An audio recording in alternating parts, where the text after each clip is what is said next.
किस श्राप के कारण सभी स्त्रियों को मासिक धर्म आता है, जिससे हर स्त्री को प्रत्येक महीने मासिक धर्म की पीड़ा से गुजरना पड़ता है। मित्रों, आज की इस वीडियो में मैं आपको एक कथा के माध्यम से बताऊंगा कि वह श्राप कौन सा था जिस वजह से स्त्रियों के मासिक धर्म की शुरुआत हुई। जब स्त्रियों को मासिक धर्म की पीड़ा होती है तो कुछ लोग स्त्रियों को छूना पाप समझते हैं। तो चलिए इस वीडियो को माध्यम से जानते हैं कि उस दौरान स्त्रियों को भयानक पीड़ा का सामना क्यों करना पड़ता है। मित्रों, एक बार की बात है, भगवान श्री कृष्ण और धर्मराज युधिष्ठिर हस्तिनापुर के राज्य महल में बैठे किसी बात पर चर्चा कर रहे थे। तभी युधिष्ठिर ने भगवान श्री कृष्ण से पूछा, हे केशव, मेरे मन में एक बात को लेकर शंका उत्पन्न हुई और मैं चाहता हूं कि आप उस शंका का समाधान करें। तब भगवान श्री कृष्ण ने कहा, कहो पांडुपुत्र, क्या शंका है जिससे तुम इतना विचलित हो? मैं तो सभी शंकाओं और प्रश्नों का शमन करने के लिए ही बैठा हूं। तब युधिष्ठिर ने कहा, हे केशव, मेरा प्रश्न यह है कि स्त्रियों में प्रत्येक महीने मासिक धर्म आता है और सभी स्त्रियों को इस असहनीय पीड़ा से गुजरना पड़ता है। भगवान, ऐसा कौन सा श्राप है जिससे स्त्रियों के साथ होता है? इसका उत्तर मैं जानना चाहता हूं। तब भगवान श्री कृष्ण ने कहा, हे कौन्तेय, मैं तुम्हें एक कथा के माध्यम से इस प्रश्न का उत्तर देता हूं। तुम मन लगाकर ध्यानपूर्वक उस कथा का श्रवण करना, तुम्हारी शंका का समाधान अवश्य ही हो जाएगा। भगवान श्री कृष्ण युधिष्ठिर को कथा सुनाना प्रारंभ करते हैं। हे धर्मराज, प्राचीन समय की बात है कि निर्मल देश में एक अत्यंत सुंदर नगरी थी, जहां श्रीकांत नाम का एक विद्वान ब्राह्मण रहा करता था। श्रीकांत को समस्त वेदों और शास्त्रों का ज्ञान था।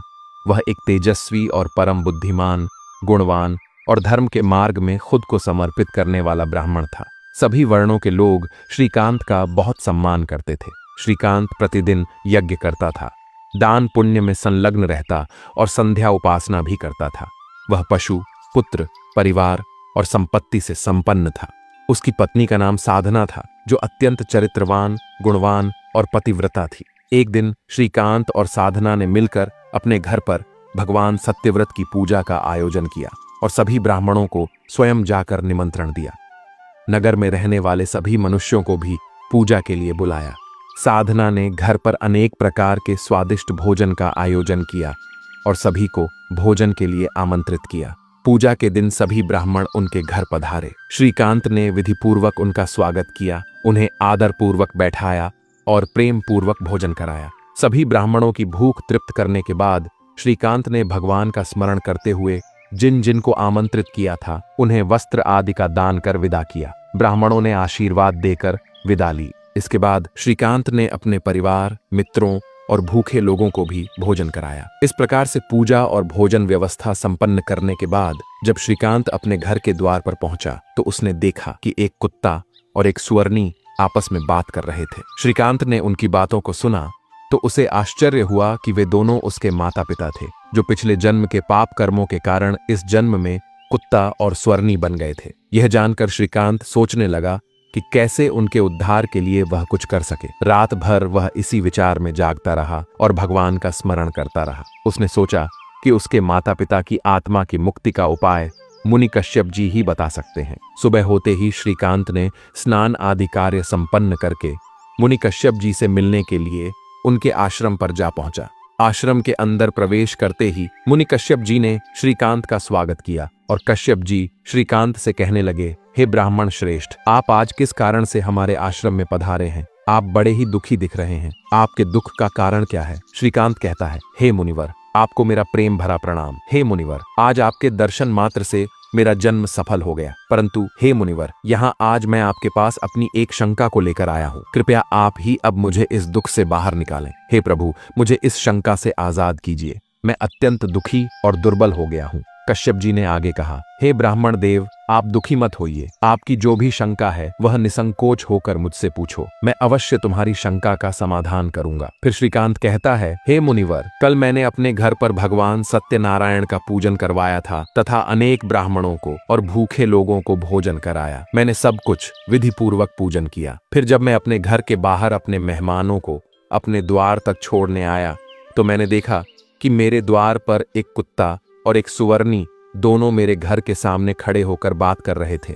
सबसे पहले तो वह कुत्ता उस सुअरनी से इस प्रकार से कहने लगा, देखो आज कैसी घटना घटी हमारे पुत्र के घर में। ब्राह्मण के भोजन के लिए जो दूध रखा था, एक सांप ने उस दूध के बर्तन में अपना विष उगल दिया था। इसे देखकर मुझे बड़ी चिंता होने लगी, क्योंकि उसी दूध से भोजन बनने वाला था। अगर मेरे पुत्र के घर पर उस विषैले दूध से कुछ बनाया जाता और सभी लोग उस दूध को खा लेते तो उन सब की मृत्यु हो जाती। इसलिए मैंने उस बर्तन में से सारा दूध पी लिया। लेकिन जब मेरी बहू की दृष्टि मुझ पर पड़ी तब उसने मुझे डंडों से खूब पीटा, जिससे मेरे शरीर का अंग भंग हो गया। अब मुझे बहुत पीड़ा हो रही है और इसी वजह से मैं लड़खड़ाते हुए चल रहा हूँ। मुझसे यह पीड़ा सहन नहीं हो रही है। कुत्ते की बात को सुनकर वह सुवर्णी बहुत दुखी हो गई और अपना वृत्तांत सुनाने लगी। वह बोली, हे प्रीतम, अब मैं तुम्हें मेरे दुख का कारण सुनाती हूँ। पूर्व जन्म में मैं इस ब्राह्मण की माता थी, परंतु आज इस ब्राह्मण ने सभी लोगों को भोजन कराया, किंतु इसने मेरे सामने घास तक नहीं डाली और न ही मुझे जल पिलाया। श्रीकांत बोला, हे मुनिवर, इसी कारण से मैं बहुत दुखी हूँ। फिर श्रीकांत कहने लगा, इस प्रकार से अपने माता पिता को एक कुत्ता और सुवर्णी के रूप में ऐसा बोलते हुए देखकर मुझे बड़ा दुख हो रहा है। हे मुनिवर, मुझे रात भर नींद नहीं आई। हर क्षण मुझे बस यही चिंता सताए जा रही है कि मैंने कभी कोई पाप नहीं किया, हमेशा धर्म के कार्य किए हैं, परंतु फिर भी मेरे माता पिता को ऐसे कष्ट झेलने पड़ रहे हैं। हे मुनिवर, यही मेरी शंका है। इसी कारण आज मैं आपके पास आया हूँ। कृपया आप अपनी दिव्य शक्ति से पता करके मुझे बताइए कि किस कारण से मेरे माता पिता की ऐसी दुर्दशा हुई है और उनकी मुक्ति के लिए मुझे कौन सा कर्म करना होगा। तब मुनि कश्यप जी ने ध्यान लगाते हुए वह सब कुछ देख लिया और उस ब्राह्मण के माता पिता के पूर्व जन्म के कर्मों के बारे में श्रीकांत से कहने लगे, हे ब्राह्मण, तुम्हारे माता पिता ने पिछले जन्म में घोर पाप किया है। उसी पाप कर्मों के कारण आज उनकी ऐसी दुर्दशा हुई है। श्रीकांत कहने लगा, हे गुरुदेव, कौन से पाप के कारण मेरे माता पिता की ऐसी दुर्दशा हुई है? कृपया मुझे उसके बारे में विस्तार से बताने की कृपा करें, मैं जानना चाहता हूँ। फिर मुनि कश्यप जी कहते हैं, हे ब्राह्मण, तुम ध्यान से सुनो। यह कुत्ता जो तुम्हारे पिता हैं, यह पिछले जन्म में बसंत नगर के श्रेष्ठ ब्राह्मण हुआ करते थे। इन्होंने एक दिन एकादशी का व्रत रखा, परंतु यह उसका पालन न कर सके और भोजन कर लिया था। एकादशी के व्रत के दिन तुम्हारे पिता ने दान धर्म भी नहीं किया। इन्होंने अपने द्वार पर आए हुए कुत्तों को कभी भोजन नहीं खिलाया। तुम्हारे पिता ने अपने पितरों का श्राद्ध भी विधिपूर्वक नहीं किया। तुम्हारे पिता ने पिछले जन्म में मासिक धर्म के दौरान ही तुम्हारी माता के साथ संबंध बनाया था और इसी पाप के कारण तुम्हारे पिताजी को इस जन्म में कुत्ते का जन्म मिला है। हे ब्राह्मण पुत्र, अब तुम अपनी माता के बारे में सुनो। तुम्हारी माता ने मासिक धर्म में होते हुए भी भोजन बनाया। मासिक धर्म के दौरान ही इसने भगवान की पूजा उपासना की, तुलसी को जल चढ़ाया। मासिक धर्म में होते हुए भी तुम्हारी माता ने भगवान को भोग लगाया। इसी कारण से इसे महापाप लगा है। मासिक धर्म के दौरान स्त्री 3 से 5 दिनों के लिए अपवित्र हो जाती है। मासिक धर्म के दौरान स्त्री को पूजा पाठ नहीं करना चाहिए, ना ही सत्संग करना चाहिए। प्रत्येक स्त्री को इन 3 से 5 दिनों में अपने बाल भी नहीं धोने चाहिए, इससे उसके पति की आयु कम होती है। मासिक धर्म के दौरान पेड़ पौधों को स्पर्श नहीं करना चाहिए। मासिक धर्म में स्त्री के साथ संबंध भी नहीं बनाना चाहिए। वह मुनिवर आगे कहते हैं, जो पुरुष मासिक धर्म में स्त्री के साथ संबंध बनाता है उसे ब्रह्म हत्या का पाप लगता है। जो पुरुष उस वक्त के समय में स्त्री के वस्त्रों को स्पर्श करता है उसे भी पाप लगता है। मासिक धर्म में स्त्री के शरीर में 3 से 5 दिनों तक ब्रह्म हत्या का पाप निवास करता है और 6वें दिन ही वह स्नान करके पवित्र हो जाती है। 6वें दिन स्नान करने के पश्चात स्त्री को अपने पति का मुख देखना चाहिए, अन्य किसी पुरुष का मुख नहीं देखना चाहिए। यदि पति समीप न हो तो सूर्य देव के दर्शन करने चाहिए। मुनि कश्यप श्रीकांत से कहते हैं, हे ब्राह्मण श्रेष्ठ, इसी पाप के कारण तुम्हारे पिता को कुत्ते और तुम्हारी माता को सुवर्णी का जन्म प्राप्त हुआ है। श्रीकांत कहता है, हे मुनिवर, अब आप मुझे मेरे माता पिता की मुक्ति के लिए उपाय बताने की कृपा करें। तब कश्यप जी अपनी दिव्य दृष्टि से इसका मार्ग भी देख लेते हैं और कहते हैं, हे ब्राह्मण, तुम किसी भी अमावस्या के दिन अपने माता पिता की मुक्ति के लिए श्राद्ध तथा तर्पण करो और दान धर्म करो। गाय की सेवा करो, गौ माता को भोग खिलाओ और अपने माता पिता की मुक्ति के लिए भगवान से प्रार्थना करो। जैसा मुनि कश्यप जी कहते हैं वैसा ही करता है और फिर उसके माता पिता को समस्त पापों से मुक्ति मिलती है। अब भगवान श्री कृष्ण धर्मराज युधिष्ठिर से कहते हैं, हे कौन्तेय, अब मैंने तुम्हें रजस्वला स्त्री को कौन से कार्य नहीं करने चाहिए इस विषय में तो बता दिया। हे धर्मराज, अब मैं तुम्हें यह बताता हूं कि किस श्राप के कारण प्रत्येक स्त्री जाति को मासिक धर्म की कठोर पीड़ा को सहन करना पड़ता है।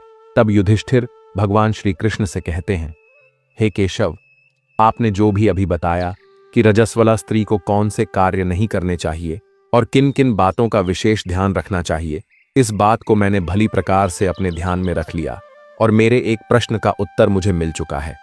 भगवान, कृपया आप यह भी बताने की कृपा करें कि वह कौन सा श्राप है जिस कारण इस संसार की प्रत्येक स्त्री को हर महीने मासिक धर्म की कठोर पीड़ा से गुजरना पड़ता है।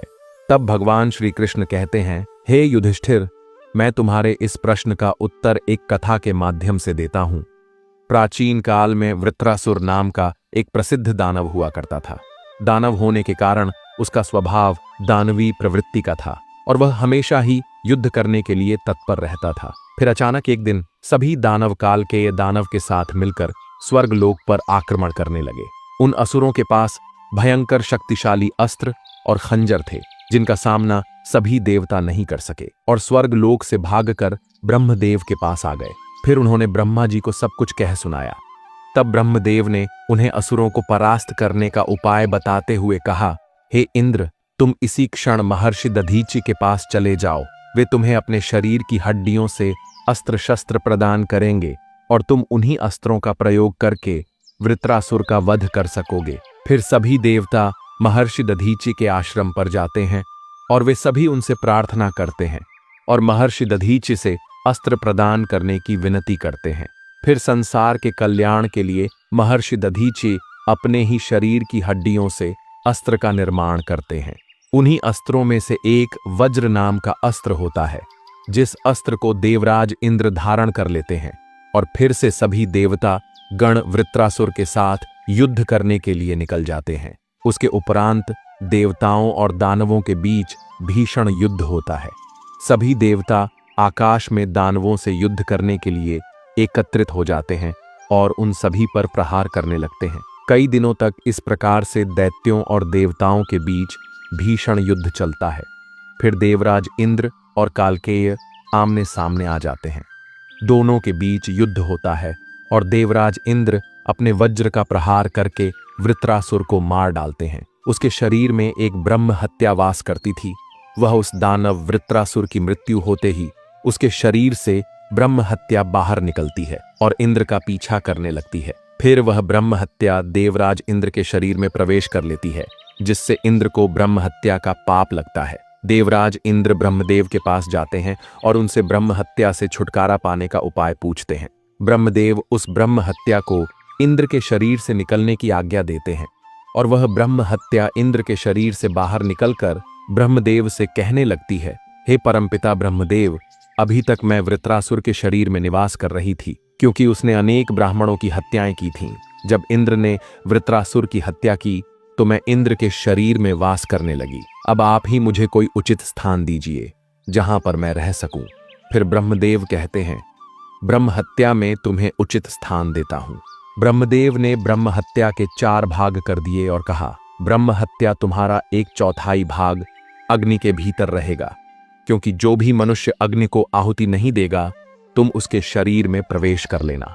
ब्रह्मदेव ने फिर कहा, तुम्हारा दूसरा 1/4 भाग जल के भीतर रहेगा। जो भी जल में थूकेगा अथवा जल में मल मूत्र का त्याग करेगा तुम उसके शरीर में प्रवेश करोगी। फिर तीसरा 1/4 भाग पेड़ पौधों और वृक्षों के भीतर रहेगा। जो भी मनुष्य अकारण ही वृक्षों को काटेगा उसे भी ब्रह्म हत्या का पाप लगेगा। उसके बाद ब्रह्मदेव ने अप्सराओं को बुलाया और कहा, हे अप्सराओं, इस ब्रह्म हत्या का 1/4 भाग तुम ग्रहण करो।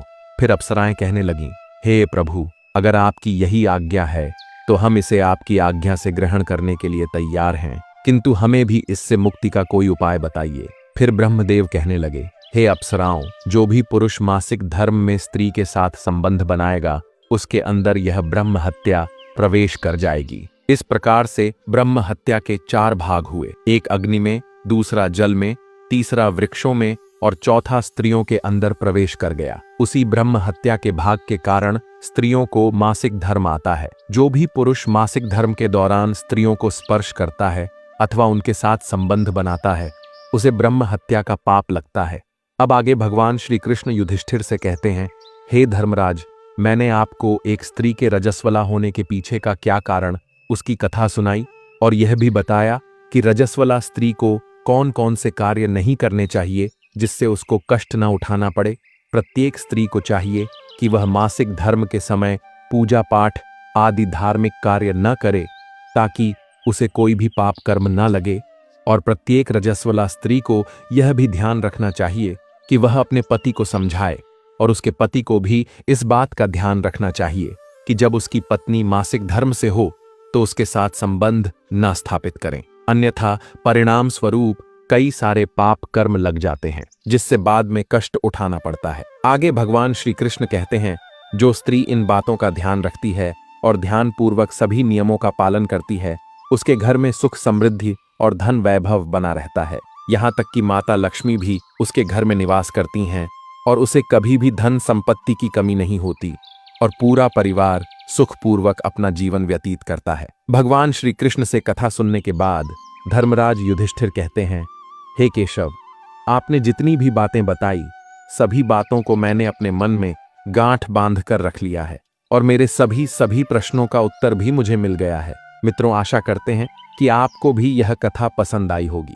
अगर आपको यह कथा पसंद आई हो तो वीडियो को लाइक कर दीजिए और ऐसी ही ज्ञानवर्धक और जीवनोपयोगी कथाओं के लिए हमारे चैनल को सब्सक्राइब कीजिए।